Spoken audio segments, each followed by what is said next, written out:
Baik pemirsa Dharma TV, apa kabar? Selamat jumpa lagi dengan saya Satna Dewi di Manage Your Mind. Dan tentunya ini adalah pelajaran yang sangat dalam untuk bisa memahami siapa diri ini. Jadi ini memang perlu khusus untuk bisa mendengarkan ini, fokus dan memang bersungguh-sungguh untuk serius mengenal hakikat diri. Mungkin kalau di dalam agama-agama itu ini adalah pelajaran menuju hakikat. Dan ternyata tidak semudah itu mencapai ke hakikat atau sejatinya diri. Karena begitu banyak beragam-ragam manusia dengan tingkat kesadarannya yang berbeda, sehingga kita kadang-kadang menemukan juga pandangan-pandangan yang salah karena mengikuti arus yang salah juga. Ayo kita diskusi dengan narasumber kita yang luar biasa. Beliau adalah Biku Dhammawicayo Mahathera. Apa kabar Bante? Ya, selalu baik. Sukihoto, Namo Buddhaya. Marilah kita bersama-sama bangkitkan kebahagiaan secara terus-menerus dengan kebijaksanaan kita pribadi masing-masing. Ya, baik. Tema kali ini Bante adalah samyojana atau belenggu. Saya ngebayangin aja belenggu itu berarti suatu ikatan gitu ya. Sebenarnya apa definisi dari samyojana? Berasal dari bahasa apa ini Bante? Samyojana itu memang belenggu-belenggu yang muncul di dalam pikiran kita pribadi masing-masing. Yang semuanya itu ada 10 belenggu. Satu yang dikatakan sakaya titi, pandangan salah terhadap keakuan. Kita juga harus tahu bahwa sesungguhnya kita harus memahami bahwa ragu-ragu itu atau wicikica, bahwa apakah benar surga itu ada, apakah benar neraka itu ada, itu termasuk ragu-ragu.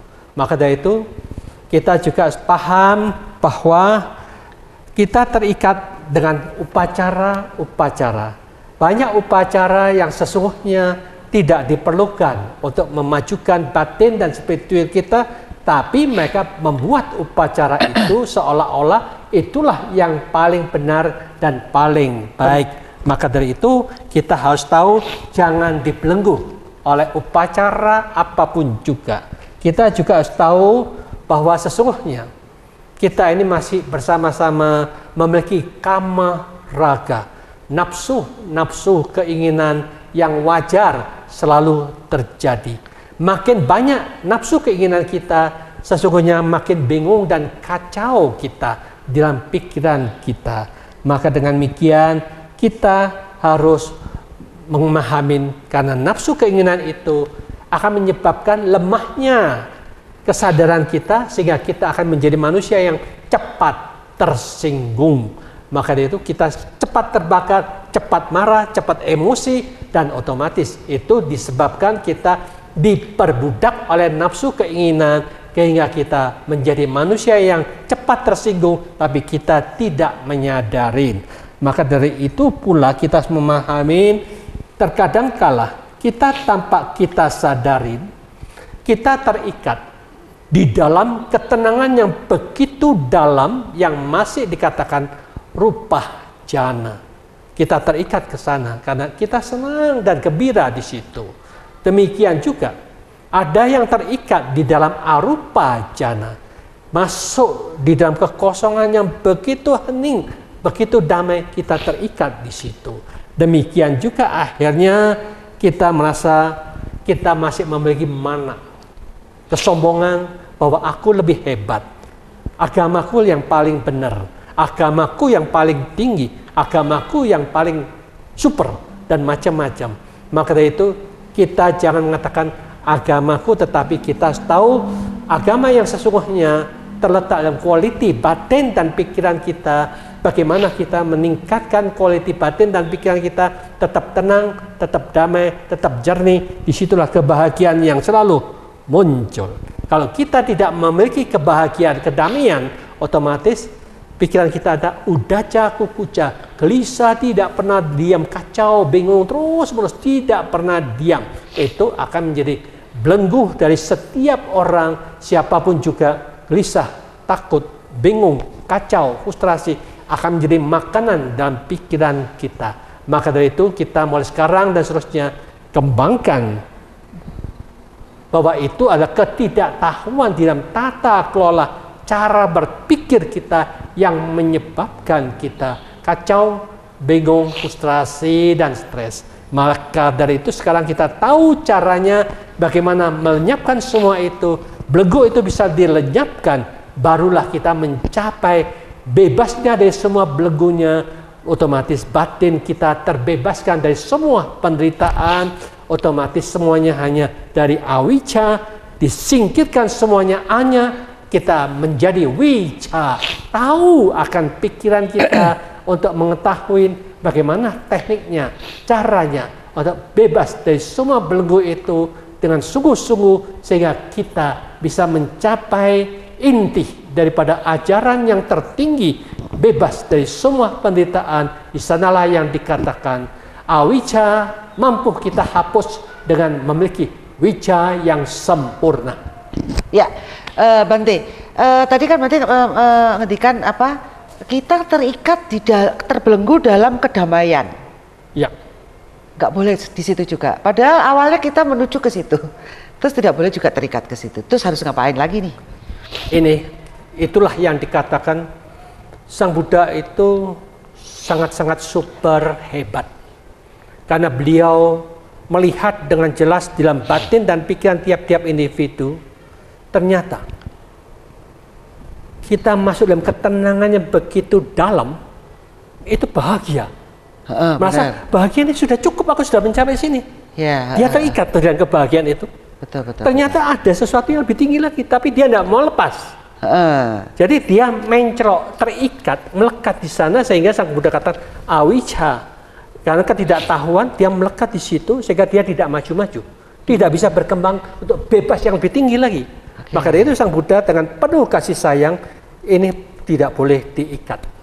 Ada sesuatu yang lebih tinggi, kembangkan lagi, lepas gitu. Untuk maju yang dikatakan arupa jana, yang kosong. Ternyata sudah masuk arupa jana, jangan melekat, masih ada yang lebih tinggi lagi. Bagaimana membebaskan semua itu dengan wicca yang jelas dan terang, bukan di dalam kekosongan itu. Nah, itulah yang dikatakan kehebatan yang luar biasa di dalam tata kelola yang sangat-sangat super, manajemen cara berpikir Sang Buddha yang super, itulah yang harus kita ikuti. Ya, apakah ini bisa juga dilakukan oleh perumah tangga? Apakah hanya untuk para biku yang melakukan laku sesuci? Rumah tangga bisa nggak? Sesungguhnya kan begini, semua orang punya tujuan untuk mencapai yang tertinggi. Ya. Kalau tertinggi ini siapapun juga perumah tangga, kalau mereka siap berjuang dengan sungguh-sungguh, otomatis dia bisa mencapai. Karena Sang Buddha yang katakan, dimanapun ada 8 jalan utama dijalankan dengan sempurna, di situ tidak ada kekurangan para suciwan yang menemukan kemurnian dalam batin dan pikirannya mereka masing-masing. Jadi tidak usah dicap, oh kamu masuk agama Buddha, tidak perlu. Jalankan aja. Sila, tata kelola ucapan, tingkah laku, tata kelola pikiran kita, tata kelola kebijaksanaan kita. Jadi semua harus ditata kelola. Iya Bante. Saya kemarin juga ngobrol sama salah seorang psikolog. Dia mengatakan bahwa sebuah perkawinan itu harus diawali dari 2 orang yang bahagia, 2 orang yang telah selesai dengan dirinya sendiri. Loh, ini kan seperti merubah sesuatu mindset gitu Bante. Kan kita kan kalau nyelamatin orang menikah kan semoga berbahagia gitu. Kalau saya sih semoga tabah menempuh hidup baru gitu. Ya kan? Ini kan masih semoga berbahagia. Tapi ternyata sebuah perkawinan harus diawali dari 2 orang yang bahagia sehingga dia bisa melahirkan generasi-generasi yang berkualitas. Yang kita lihat ternyata tidak seperti itu. Gitu. Orang-orang nggak bahagia mencoba untuk bahagia dengan dia menikah. Kemudian dia menjadi pejabat, ya kan? Menjadi pejabat dia pikir dengan dia mengambil harta bisa membahagiakan. Kan keliru semua nih dari awalnya Bante cara berpikir. Bante, ini diskusinya entar dulu Bante, kita udah gini sama Pak Produser. Oke, kita bahas setelah yang satu ini, jangan kemana-mana.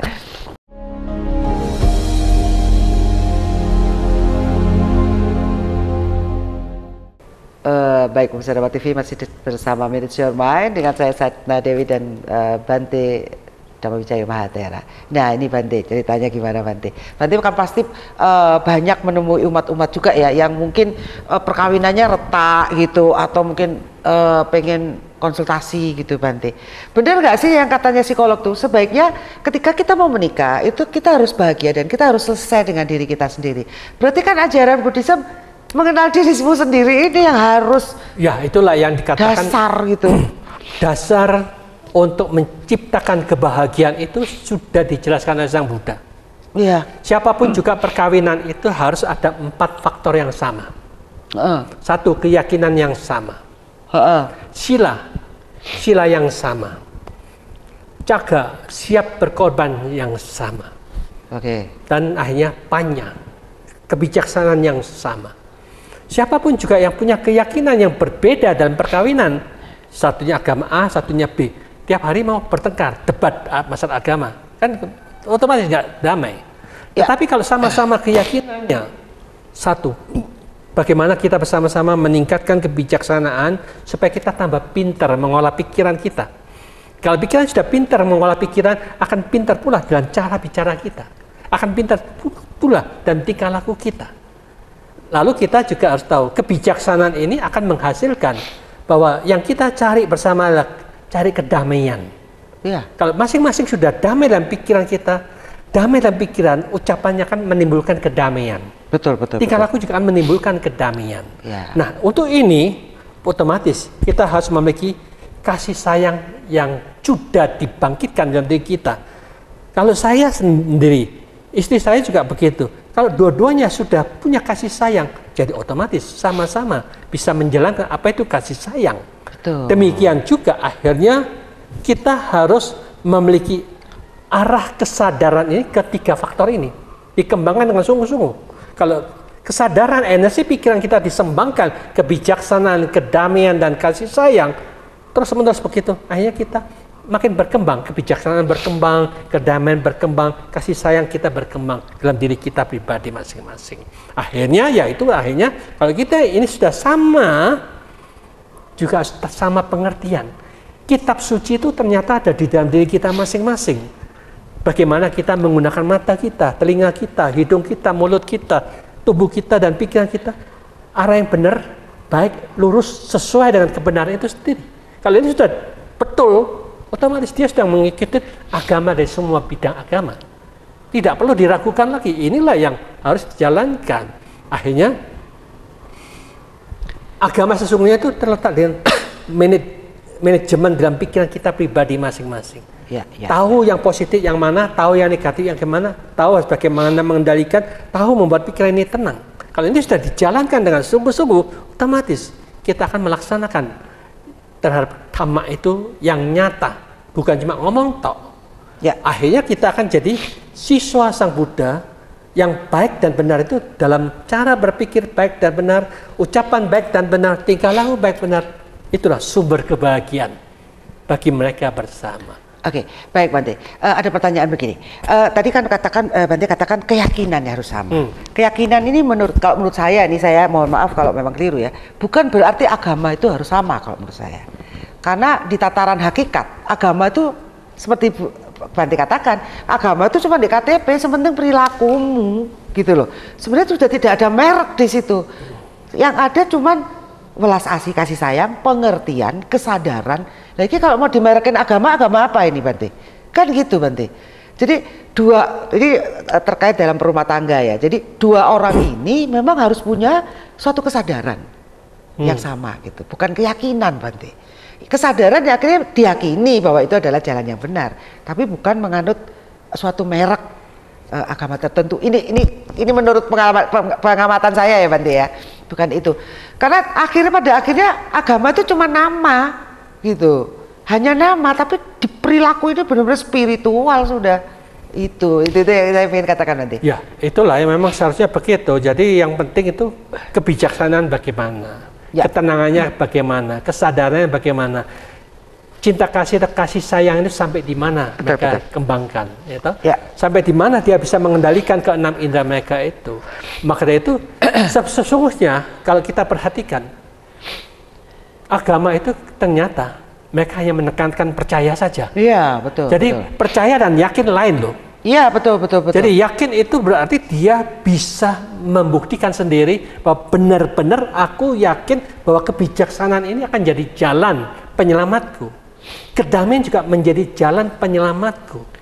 Kesadaran juga menjadi jalan penyelamatku, bukan percaya dalam agama yang ada di KTP kita sebagai penyelamat kita. Tidak. Betul, betul. Jadi dengan cara seperti inilah yang dikatakan bahwa semuanya itu, saya katakan, hanya Sang Buddha itu menekankan yakin dengan mantap harus dibangkitkan di dalam quality batin dan pikiran kita, serta ucapan dan perilaku yang tepat arah, tepat tujuan, tepat sasaran, sehingga mendatangkan manfaat yang nyata.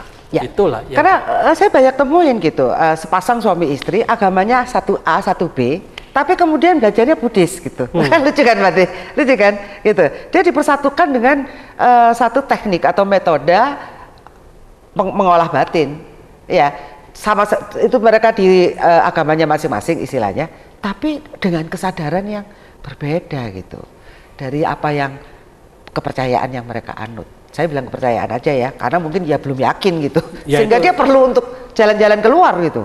Itulah jadi satu hal yang wajar, siapapun juga yang belum mencapai kesucian apapun juga, keraguan-raguan itu pasti ada di dalam diri mereka. Walaupun mereka sudah punya gelar S3, dia tetap ragu-ragu dengan apa yang mereka pelajari dalam agama mereka. Jadi boleh jalan-jalan ya? Maksudnya, boleh mencari sini, belajar, menemukan jalan yang ini, menemukan bebas, jalan ya? Itu, mana yang cocok jalannya baru kita jalankan yang sungguh-sungguh gitu. Berhak seharusnya. Bebas mereka. Saya kan kebanyakan sudah didoktrin. Mereka kan sulit keluar dari situ, takut dibujui sendiri. Betul. Dan membujui dirinya sendiri juga. Ya, saya memang pernah mengalami seperti itu, Bante. Jadi adalah di masa-masa yang terdoktrin seperti itu. Ada perasaan ketakutan sebenarnya. Tapi ya ternyata semesta ini mendukung untuk saya belajar berbagai yaitu macam. Kita kan istilahnya tadi dikatakan kita dibelenggu oleh kebuduan kita. Ya. Maka itu Sang Buddha minta babat habis kebuduan kita, jangan mau dibelenggu oleh kebuduan kita, jadilah bijaksana, pilih yang terbaik yang bisa kita dapatkan. Ya, seharusnya seperti itu ya, Bante ya. Sayang waktu kita sebagai manusia ini, kalau kita benar-benar tidak memakai hak kita untuk belajar lagi, bahkan pelajari yang lain, gitu ya, Bante ya. Nggak melulu di situ gitu loh, maksud saya.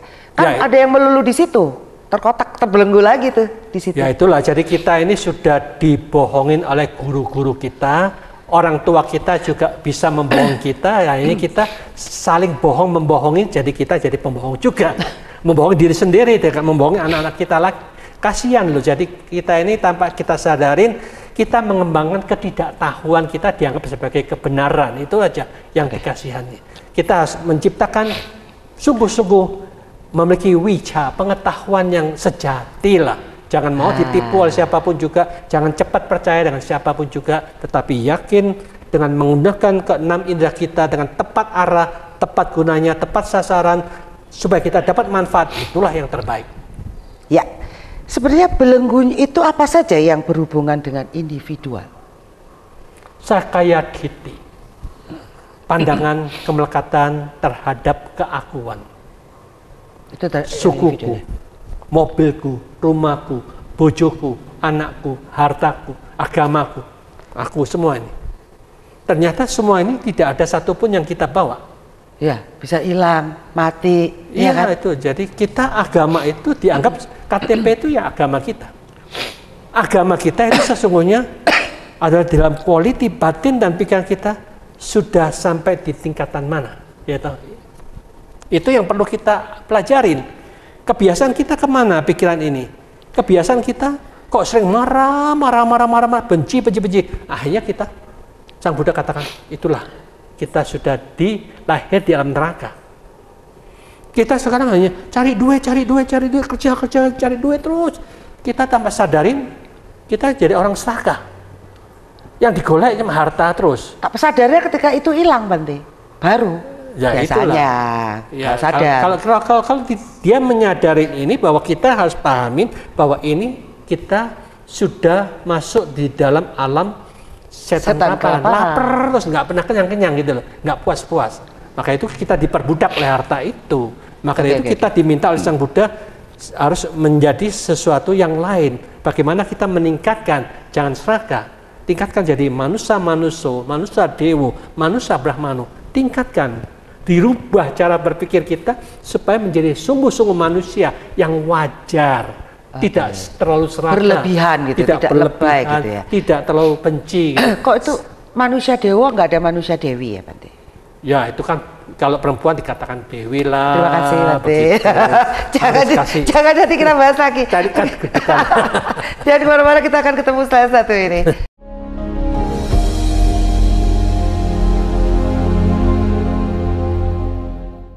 Baik, pemirsa Dhamma TV masih di Manage Your Mind dan bersama saya Satna Dewi serta narasumber kita Bante Dhamma Wijayo Mahathera. Baik Bante, ya tadi belenggu-belenggu yang mengikat kita secara individual ya Bante ya, untuk meningkat menjadi manusia dewi ya Bante ya, jangan dewoto. Ya itulah, jadi kita harus tahu juga memang Sakaya Ditti itu, keakuan itu sebagai sumber yang berbahaya juga. Tetapi kalau kita lihat lagi juga ada sumber bahaya adalah Silabbata Paramasa.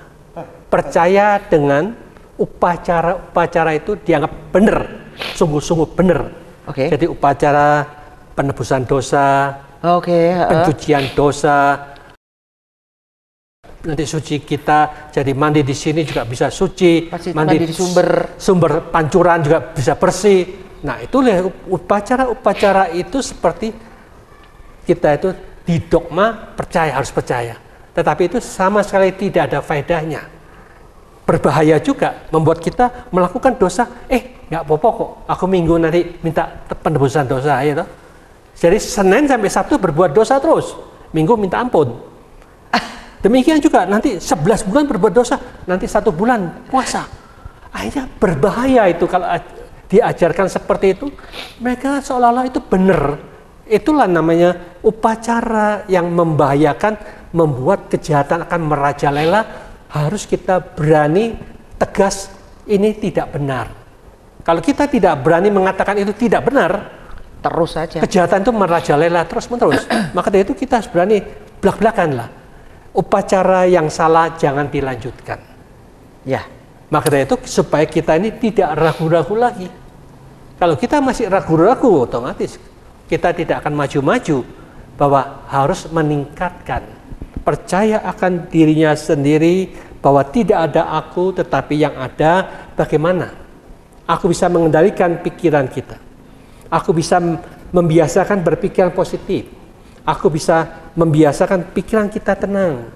Aku bisa membiasakan untuk selalu damai. Itu bagaimana caranya untuk bisa mencapai kondisi seperti itu. Itu perlu latihan, perlu dikembangkan, perlu dibiasakan. Jadi dengan cara seperti inilah kita dibentuk oleh kebiasaan demi kebiasaan. Kita dibiasakan berpikiran positif, dibiasakan tenang, dibiasakan terkendali, otomatis itu akan terciptakan quality batin dan pikiran kita dengan nyata, jelas, tegas. Kalau kita tidak pernah latihan, tidak ada yang dilakoni, tidak akan sepiawai pemain kungfu katanya. Ya itu, jadi dia tidak piawai dalam kungfu pikir.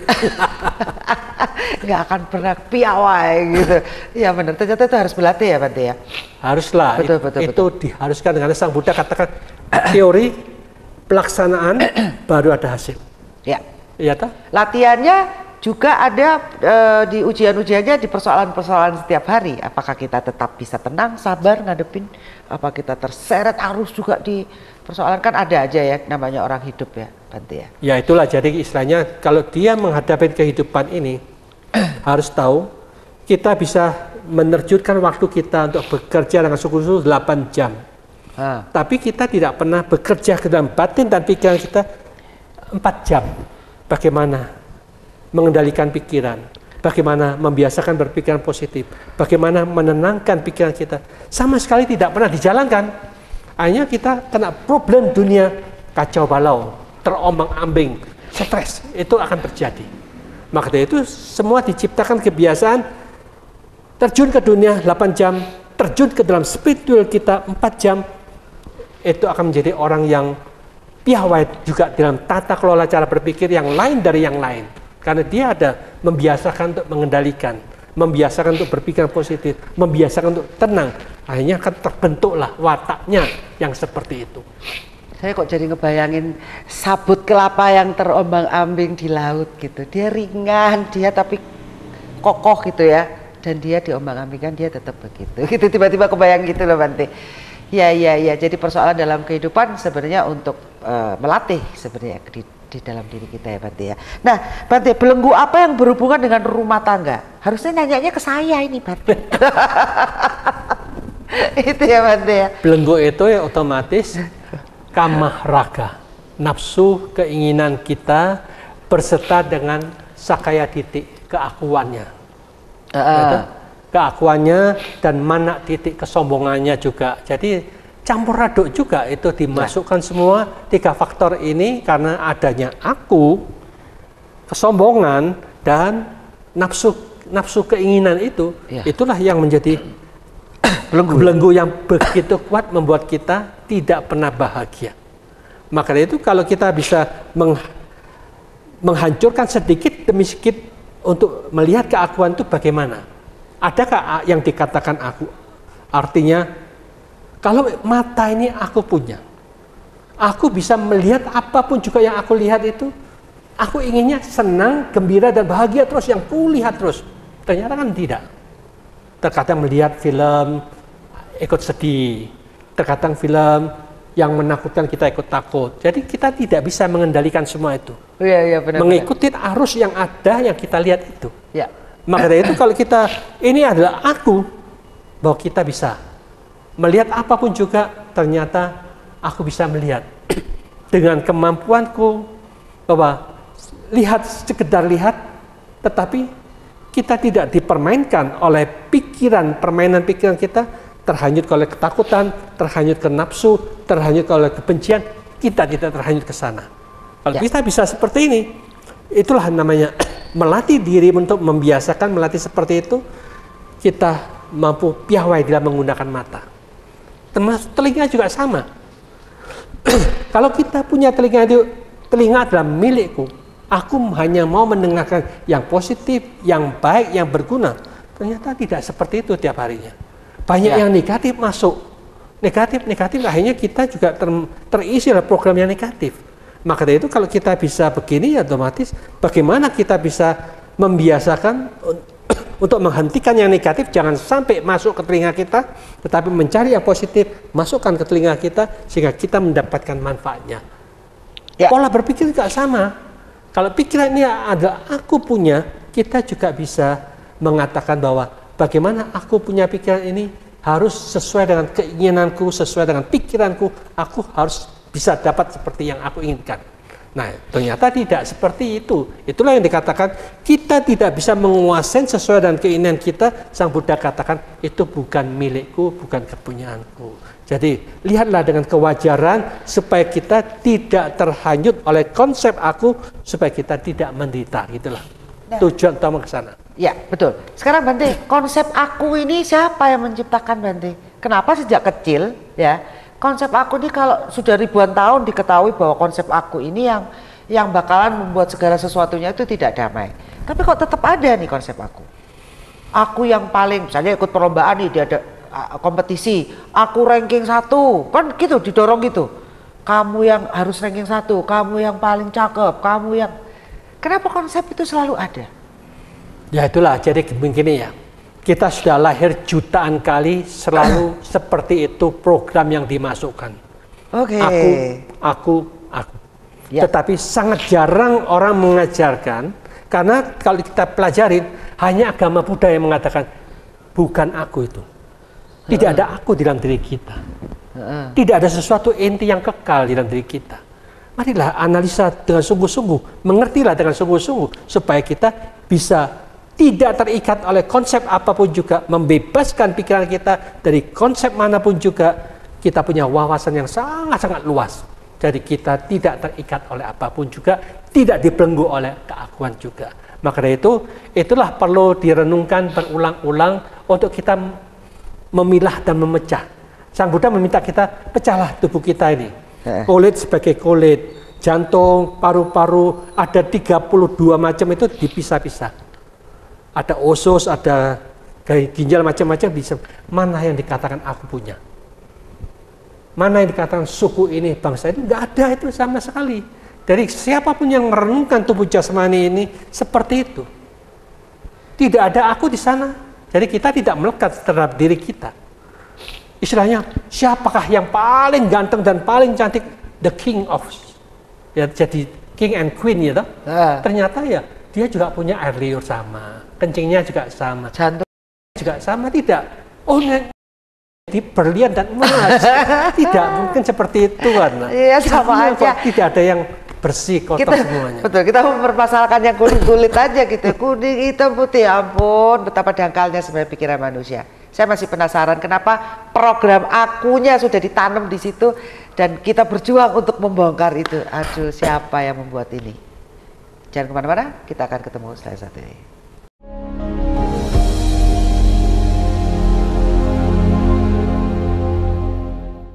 Baik pemirsa Rama TV, masih bersama saya Satna Dewi dan Bante Dhammawijaya Mahathera tentang Samyo Jajana atau belenggu di segmen terakhir. Nah, Bante, apakah sulit memangkas dan memutus belenggu penderitaan?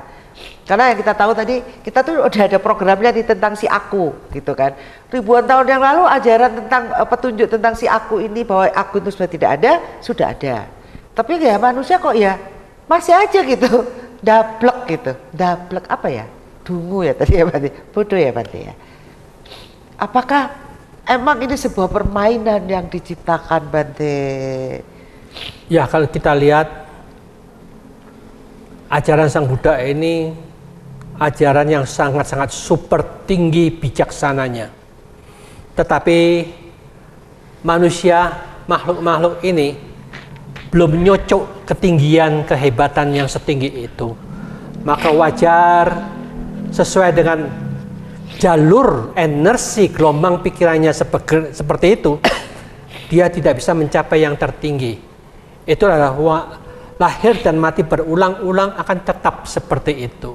Maka dari itu siapapun juga yang ada di dunia ini, mulai saat ini dan seterusnya, Sang Buddha hanya meminta, marilah kita sempurnakan sila kita.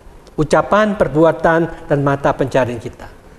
Marilah kita sempurnakan tata kelola cara berpikir kita. Bagaimana kita bisa mengendalikan pikiran ini selalu ke arah positif, selalu tenang, selalu seimbang, diarahkan ke sana, otomatis kita akan mahir dalam cara mengolah pikiran kita.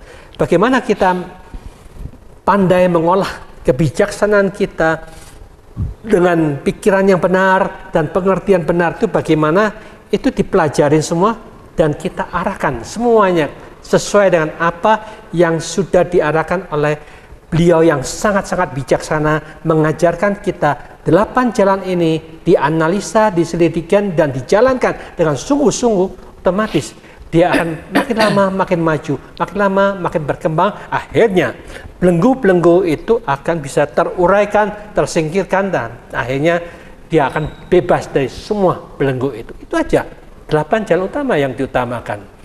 Tapi harus serius dijalankan. Iya, benar. Kalau dulunya tidurnya 8 jam, dikurangin sampai 4 jam. 4 jamnya ditambahkan untuk meditasi. Kalau kerjanya dulu 8 jam, ya tetap 8 jam. Jadi meditasinya dulu 4 jam. Sekarang ditambah jadi 7 jam. Nanti kalau bisa 8 jam. Jadi tidurnya dikurangin, meditasi diperbanyak. Jadi dengan meditasi itu istilahnya menganalisa, aku kok masih ada benci ya, aku masih ada serakah ya, aku masih ada bodoh ya, bagaimana mengatasi itu semua. Nah itu dianalisa, diselidiki, ditulis menerus, diselidikin terus bagaimana caranya, nanti kita bisa menemukan sendiri. Oke, Bante, menurut Bante sabar itu apa Bante? Ya? Sabar. Kenapa ada kata-kata sabar? Sabar itu sesungguhnya kalau dilihat adalah kemampuan mengendalikan pikiran dengan tepat arah, plus dia harus ada kebijaksanaan. Kalau dia tidak bijaksana, kesabaran itu sulit dijalankan. Maka itu, kesabaran itu adalah kebijaksanaan yang sebagai pemimpinnya. Bagaimana kita bisa sabar dalam situasi apapun juga. Misalkan kita dicaci maki orang, difitnah orang di depan umum. Bagaimana ini kita bisa mengatasinya? Ya. Lalu kita harus pisahkan. Ada suara masuk ke telinga kita, masuk ke otak kita, masuk ke memori kita. Lalu kita menilai, timbul kebencian, ketidaksenangan kata-kata itu. Bagaimana kita bisa menyetop? Itu hanya sekedar suara. Stop suara sebagai suara. Tidak perlu kita masukkan ke dalam memori kita. Kalau sudah masuk ke dalam memori kita, tidak perlu kita nilai dalam bentuk-bentuk penilaian pikiran kita. Kalau ini bisa di stop, otomatis tidak akan timbul penilaian, timbul rasa tidak senang itu. Nah, otomatis kalau ini bisa dilihat dipecah-pecah seperti ini, itulah yang dikatakan menganalisa teknik cara yang terbaik bagaimana kita bisa mengatasi semua itu supaya kita itu bisa tetap tenang, tetap seimbang, tetap sabar. Itulah yang dikatakan perlu kepiawaian, kebijaksanaan dalam mengolah suasana apapun juga dengan ilmu yang sangat canggih yang diajarkan oleh Sang Buddha. Bukan percaya, tetapi dianalisa apa yang menyebabkan yang mana. Suaranya kah? Karena suara kan banyak suara yang macam-macam. Mengapa kita kok sampai marah?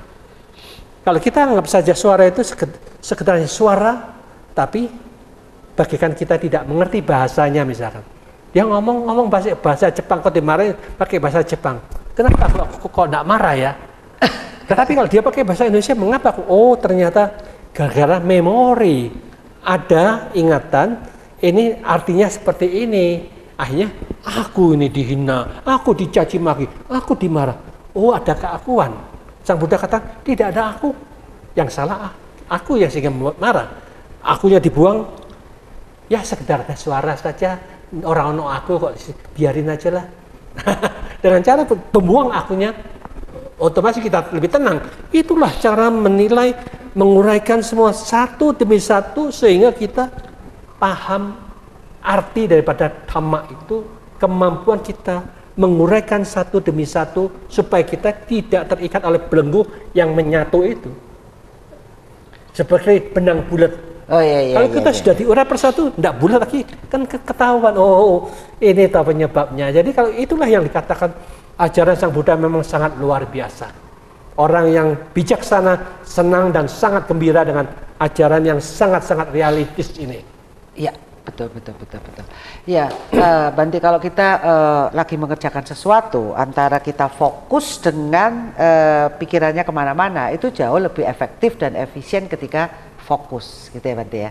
Dan meditasi adalah salah satu cara, metode latihan kita untuk tetap berada di saat ini. Seperti itu kan? Ya, itulah latihan untuk hidup pada saat ini dengan fokus sungguh-sungguh. Akhirnya ketika kita sudah konsentrasi, tegar, mantap, kokoh, oh ternyata ada perasaan, ada permainan pikiran, ada ketenangan. Jadi yang kita pilih yang mana? Ngikutin perasaan, kita menderita. Ikutin permainan pikiran, kita menderita. Ikutin ketenangan, kita lebih bahagia. Tinggal kita pilih nanti yang mana yang kita inginkan karena kita sudah mahir di dalam arah pikiran itu sendiri. Jadi itu terpilah-pilah dengan jelas. Kalau kemarin maut gitu ya, antara iku maut membulat. Ya. Maka dari itu marilah kita bersama-sama para pemirsa Dhamma TV yang berbahagia uraikan bulatan-bulatan yang membulat dalam pikiran kita pribadi masing-masing untuk dengan tegas dan berani. Mana yang merupakan sampah yang membuat kita menderita, membuat kita tidak pernah tenang dan damai, kita buang semuanya supaya kita membebaskan dari belenggu-belenggu keterikatan kita terhadap apapun juga. Dengan memiliki wicca, mengetahui teknik, mana yang membuat kita arah kesadaran ini masuk kecemplung dalam penderitaan, kita tahu memang itu benar-benar membuat kita terpengaruh menderita dalam pikiran kita pribadi masing-masing. Tetapi kita juga tahu Sang Buddha yang mengajak kita tariklah kesadaran itu, hanya mengamati dan tahu ada masalah, ada penderitaan, ada ketidakbahagiaan di situ, tetapi batin bukan pikiran. Batin tetap batin yang tetap sadar, tetap seimbang, tetap tenang. Disitulah kita memisahkan otomatis kita yang bijaksana mencurahkan semua energi pikiran kita lebih banyak masuk di dalam kesadaran yang kuat dan kokoh, tidak dipengaruhi oleh permainan pikiran, tidak diperbudak oleh memori kita, tidak diperbudak oleh perasaan apapun juga. Disitulah keseimbangan, kedamaian, keteguhan kita pilih yang seperti ini. Di sanalah yang dikatakan kita piawai di dalam menggunakan arah kesadaran yang membuat kita menderita, kita tidak mau ke sana lagi, yang membuat kita bebas dari penderitaan, masuk sepenuhnya di dalam inti kesadaran yang kuat dan kokoh. Disitulah jernih, hening, tenang, seimbang, damai, tidak terganggu oleh belenggu manapun juga. Di sanalah kebebasan dari belenggu, memiliki wicca yang terang benderang, yang selalu cemerlang, terang benderang, pagi, siang, sore, malam, bebas dari semua pengotor, bebas dari semua penderitaan. Marilah kita tempuh mencapai kondisi seperti itu, ada di dalam batin dan pikiran kita, bukan di KTP. Temukan, sadar sempurna, bebasnya penderitaan. Semoga semua makhluk hidup berbahagia. Terima kasih Bante.